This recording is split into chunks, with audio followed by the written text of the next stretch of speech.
brought to you by Silver Pumps and Motors. Top quality और consistent performance के लिए सिर्फ सिल्वर पंप्स नाम याद रखना. పెద్దారెడ్లదే పెత్తనమన్నట్టుంది ఆ జిల్లాలో రాజకీయం. అలాంటి జిల్లాలో ఇప్పుడు ఒక పెద్దారెడ్డి మౌనం పార్టీలో కార్యకర్తలకి జిల్లా ప్రజలకి అర్థం కావటం లేదట. ఎప్పుడు గెలుపోటముల లెక్కలు వేసుకుని మరి ఎన్నికల ముందు పార్టీలు మారతారని పేరున్న ఆ మాజీ మంత్రి లెక్క మొన్నటి ఎన్నికల్లో మాత్రం తప్పింది. గెలుపుపై ధీమాగా ఉన్న ఆయన ఓటమి తర్వాత అడ్రస్ లేకుండా పోయారన్న డిస్కషన్ నెల్లూరు జిల్లాలో జోరుగా జరుగుతుంది. ఇంతకీ ఎవరైనా?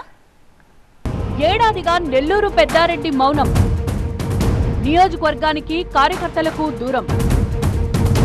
ఆదాల అస్త్ర సన్యాసం తీసుకున్నారా?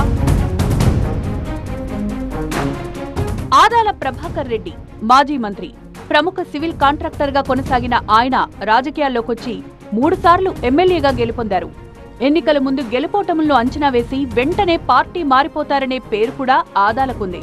1999లో టీడీపీతో పొలిటికల్ ఎంట్రీ ఇచ్చిన ఆదాల ప్రభాకర్ రెడ్డి 2004లో కాంగ్రెస్ పార్టీలో చేరి సర్వేపల్లి నుంచి 2 సార్లు వరుసగా ఎమ్మెల్యేగా గెలుపొందారు.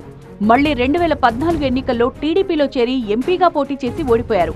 2019 ఎన్నికలకు కొద్ది రోజుల ముందు టీడీపీని వీడి వైసీపీలో చేరిన ఆదాల నెల్లూరు ఎంపీగా పోటీ చేసి గెలుపొందారు.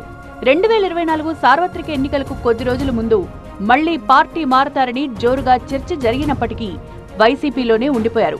నెల్లూరు రూరల్ నుంచి పోటీ చేసి కోటంరెడ్డి శ్రీధర్ రెడ్డి చేతిలో ఓడిపోయారు.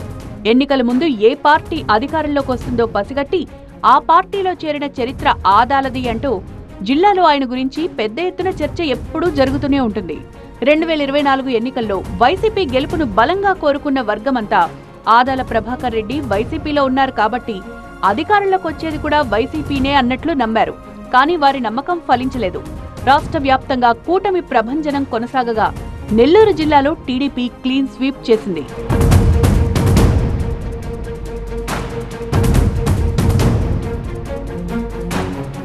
ఎన్నికల తర్వాత ఆదాల ప్రభాకర్ రెడ్డి నెల్లూరు రూరల్ నియోజకవర్గ కార్యకర్తలకు ప్రజలకు అందుబాటులో లేకుండా పోయారు. ఆ తర్వాత కొద్ది రోజులకే ఆదాలను నెల్లూరు పార్లమెంట్ ఇన్ఛార్జిగా వైసీపీ హైకమాండ్ నియమించింది. నెల్లూరు రూరల్లో అందుబాటులో ఉండడం విషయం అటుంచితే పార్లమెంటు పరిధిలో కూడా పార్టీకి సంబంధించిన కార్యక్రమాల్లో కూడా ఆదాల ప్రభాకర్ రెడ్డి పాల్గొనలేదు. నెల్లూరు వచ్చినప్పుడు కూడా కేవలం ఇంటికి పరిమితమై వెళ్లిపోతూ ఉండడంతో పార్టీ వర్గాల్లో ఇటు ప్రజల్లో ఆదాల వైఖరి ఏంటి అన్న చర్చ జరుగుతోంది. 2019 ఎన్నికలకు కొద్ది రోజుల ముందు ఓటమిని గ్రహించి ఆదాల ప్రభాకర్ రెడ్డి వైసీపీలో చేరితే 2024 ఎన్నికలకు 16 నెలల ముందు అధికారాన్ని వదులుకొని కోటంరెడ్డి శ్రీధర్ రెడ్డి టీడీపీలోకి వెళ్లారు. ఇప్పటిదాకా ఒకసారి కూడా టీడీపీ గెలవని నెల్లూరు రూరల్ అసెంబ్లీ నియోజకవర్గంలో విజయం సాధించి రికార్డు సృష్టించారు.